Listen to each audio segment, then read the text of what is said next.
So here we got these guys.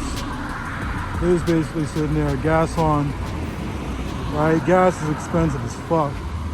There's a gas station over there at that corner, but they're sitting here just burning gas, just watching the club. And so they're gonna sit here, you know, it's 12:51 in the morning. They'll probably be here till 3, 4 o'clock, and they just sit here. So they're essentially security guards. Now, we always talk about how we're understaffed, but they're just gonna sit here doing nothing, honestly. They're not on break, I'm telling you. They're here all the time. They're gonna be here all night. So this looks like a gang unit. You got the gang unit out here keeping watch on, quite honestly, it doesn't look like a very packed club. So they're just gonna sit here all night and just watch. Now, don't be wrong, this club has had some problems in the past. There was a couple shootings there, like, you know, 4 or 5 months ago. But I mean, is this a good use of tax dollars? So each one of these cops is getting paid $52 an hour to sit right here. This is $104 per hour. Now, they did probably do a 10-hour shift. Maybe they do a 12-hour shift. So you're talking about $1,000 a night to just sit here doing nothing, because they probably spend, I don't know, who knows, 5, 6 hours here like this, 7, 8, who knows. For all we know, they're getting overtime, and that's just the real kicking ass. Because then we're talking about like $75 an hour each. And again, you know, you hear the engine, they're just burning gas. They say, oh, we got to keep it on to keep the car charged. I'll tell you right now, these people get $3.2 billion. They're about to get an increase in their budget by $125 million in the next month. This month, they're going to get an additional $125 million. Now, we got a bunch of COVID relief. There was like $600 million that we got from the federal government for COVID relief. We took, instead of putting that money towards like small business owners and people who needed help or reimbursement with daycare, we said no. We are going to take half of that money and put it towards police overtime. Police overtime. Now, they got a 3.25% raise at the beginning of last year. You know, this is when the economy was shut down. You guys didn't get a 3.25% raise. And then they get and here's another thing. In the contract for the next 3 years, they are guaranteed an additional $70 million per year of overtime. So like an average cop makes $52 an hour. That works out to about $130,000 a year after overtime. $130,000 a year. That's a lot of money. I mean, that's a lot of money. Doctors make that amount. All you really need to have to get this job is a GED. GED, that's it. Now, I'm not knocking GEDs. I'm just saying that these people, their first year, once you include overtime, come close to making $100,000, if not more, their first year. You know, they're 21 years old, got a GED, and that's a lot of money. But at the same time, that's money that could be going towards other things. LA's got a lot of problems right now. And to have half of our discretionary budget dedicated to these guys who sit here all night doing absolutely nothing, just burning gas. I was in the same spot a few months ago watching a guy.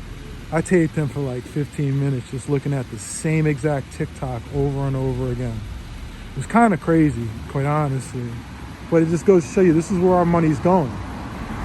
You know, these guys, they'll tell you, the cops, they tell me all the time, 70% of their calls are for dealing with homeless or dealing with people with drug problems. 70% of the time.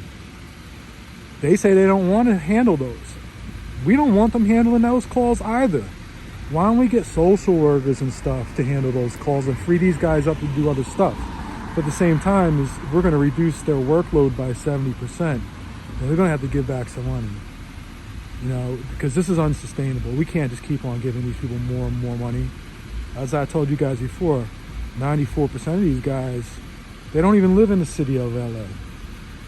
So that's billions of dollars that are going into their pockets and they're taking somewhere else, taking outside of LA. San Bernardino, Riverside, Ventura, Orange County. Some of these cops live in Idaho.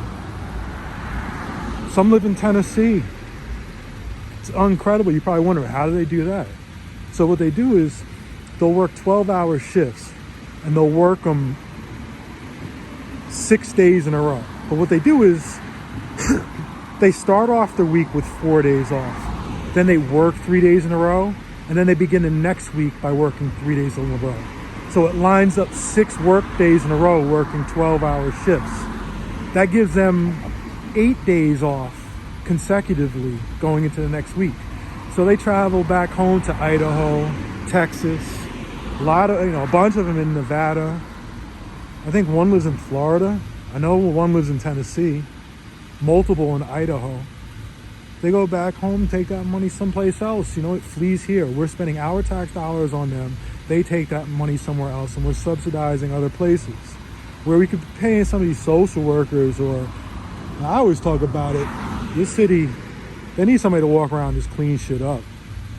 Imagine if we hired 5 or 6 people in Hollywood, preferably some kids, 18 years old or whatever, pay them a decent amount, pay them $18 an hour to walk around just cleaning shit up. I mean, it's a lot. It would actually have more of an impact on the community. And then the money, those kids, they're going to spend that money in the community. So you have what's called a multiplier effect, where that money sort of recycles in the community and it benefits not just one individual, but it helps increase business at the store, and maybe the store increases business and they hire new employees, and those employees are coming from the community. That's a smart thing to do. Or we could say, we're not going to invest back in the community. Let's give these lunkheads a ton of money, a shit ton of money. And when I say $130,000 a year, that does not include benefits. You're talking about health insurance and pension, they get that too. But think about it. They retire at 50. They can retire at 50. You put in 20 years, you can retire at 50. These people walk away with $100-something a year in pension for the rest of their life. And health insurance for the rest of their life, and health insurance for their spouse for the rest of their life. And we're paying for that. We're paying for that, and it's happening outside of LA. Like I said, 94% of them don't live in LA City. So how is that helpful to LA? How does any of this make sense? Are they making us safer? Listen, are we safer right now with these guys sitting here doing absolutely nothing, just watching a club? Like I said, they're going to be here all night. I'm not. I'll give this another minute or two. They're going to be here all night long, doing nothing. If I weren't here, they'd just be looking at their cell phones, but they're going to pretend like they're sort of attentive right now. They're doing nothing. Burning gas. You guys know how expensive gas is. This is a real kick in the ass. So each one of these cops, they're not just costing us $52 an hour. But then we got to pay the price of this fucking gas for them to burn it. They don't care. It's not coming out of their pockets. They going back to Santa Clarita or whatever and thinking that, we're a bunch of suckers here in LA. And they talk shit about LA so badly. They really do. They always say, I would never live in that place. That place is disgusting. LA is a hellhole. Okay, maybe you feel that way. But LA is taking care of your fucking family right now. So you should show a little bit more respect, but they don't. So again, we can invest in these guys to do absolutely nothing. Okay, are they preventing crime? No. Are they deterring crime right now? I mean, come on now. Are they? Are they deterring crime? If this is what it takes, that we have to put a cop on every fucking corner to deter crime, then something's seriously wrong with the whole system, with everything that we're doing. All right? Now, I say we probably should spend some of this money up front and try to take care of problems before they start. Investing in the community, investing in kids, making sure they have a good education. Maybe helping out single parents so they don't have to work that second job, so they could be home at 5 o'clock, so they can go over their homework with the kids and keep them off the street, so the streets aren't raising them. maybe that's an opportunity, you know? Or maybe that's something we should think about. Yeah, it costs a little bit of money, but, you know, incarcerating people costs a lot of money too. So maybe we should do some of this preventative stuff. I mean, when we look at cancer, we don't say, hey, you know what, let's wait until the problem, you know, is there and then do something about it. You know, we try to it makes more sense to try to work on prevention, to live, you know, I guess a healthy lifestyle, and try to come up with new pharmaceuticals that could possibly, you know, help stave off cancer, can help prevent the spread of cancer, things like that. The prevention, not to just solely focus all of our resources to wait till people are at stage 4 and say, hey, yeah, let's step in and do something. I mean, because they're, like I said, they're not preventing crime. These guys show up after the crime is committed, and, you know, a few minutes too late. So it's, you know, what are we doing? This is what we're doing. We're paying them to sit here, burning gas, hanging outside a barely empty club on a Wednesday night. Well, I guess it'd be Thursday morning at 1 a.m. They're gonna be here for 3 more hours. I'm not. I'm going home. But you hear that sound? That's the gas burning. Oh, he's parked in the red. I've seen people pull out of the car and handcuffed over this shit. But I'm not even gonna go there. I'm not even gonna go there. There's your LAPD for you. Burning gas, wasting our money. Y'all have a good night.